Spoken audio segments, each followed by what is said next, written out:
அந்த கலர் பாருங்க, இந்த கலர் பாருங்க, உள்ளுக்குள்ள லைட்டா ரெட் கலர் இருக்கு. அதுக்கப்புறம் கிராஜுவலா ஸ்ட்ரெஸ் வந்து டிக்ரீஸ் ஆயிட்டே போகுது. அந்த கிரேடியன்ட், அந்த பேட்டர்ன் வந்து எனக்கு எப்படி டிஸ்ட்ரிபியூட் ஆகுதுன்னு பாருங்க. அப்படின்னா என்ன பண்ணும்னா, இந்த ப்ரொஃபைல் என்னவா இருக்கோ அந்த ப்ரொஃபைல் ஷேப்புக்கு இந்த இடத்துல மெட்டலை ஆட் பண்ணணும். அது நீங்க வெல்டிங் பண்ணாலும் சரி, என்ன பண்ணாலும் சரி, கரெக்டா? இந்த ப்ரொஃபைல் ஷேப். அதனாலதான் இந்த இடத்துல நான் சடன் கிராஸ் செக்ஷன் நான் சேஞ்ச் பண்றேன்னா, மேபி ஒரு 2Dல நான் போட்டேன்னா எப்படி இருக்கும் அப்படின்னா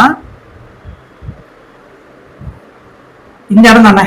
ஸோ இப்போ நான் மெட்டலை நான் இன்க்ரீஸ் பண்றேன்னா இந்த ப்ரொஃபைல் பேட்டர்ன், ஸோ இந்த ப்ரொஃபைல் பேட்டர்ன் ரஃப்லி இப்படி வச்சுக்கோ, இந்த ஷேப் வரைக்கும் வச்சுக்கோ. ஓகேவா? அப்ப இந்த இடத்துல வந்து ஃபுல்லா இந்த ப்ரொஃபைல் ஷேப்புக்கு நான் மெட்டல் ஆட் பண்ணேன்னா அந்த இடத்துல எனக்கு ஸ்ட்ரெஸ் குறையும். ஸோ மோஸ்ட்லி என்ன பண்ணுவோம்னா, இந்த இடத்துல நான் வெல்டிங் பண்ற போது எக்ஸாக்டா இது வந்து நம்ம கலர் டிஸ்ட்ரிபியூஷன் டிஃபைன் பண்ணி கொடுத்துருச்சு. இன்னும் எலிமெண்ட்டை இன்க்ரீஸ் பண்ணி ரீஃபைன் மெஷ் கொடுத்தீங்கன்னா அழகா அந்த ப்ரொஃபைல் வந்து இப்படி வரும். ஸோ நம்மளுடைய அண்டர்ஸ்டாண்டிங் என்னன்னா, ப்ரொஃபைல் காமிச்சிருச்சு, ஆனா இந்த இடத்துல வந்து மெட்டல் ஆட் பண்ற போது இந்த மாதிரி ஷேப்ல ஆட் பண்ணணும். ஆனா நமக்கு வெல்டிங்ல என்ன சிம்பிள் கொடுத்துருக்காங்க அப்படின்னா,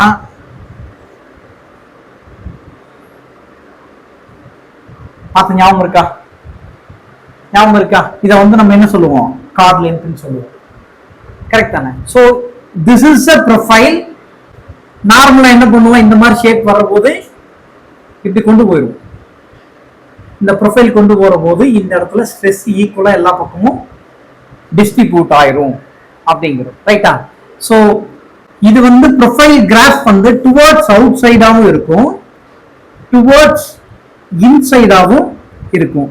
இது ரெண்டுக்கு இடையில இருக்கிறது என்ன? Card length.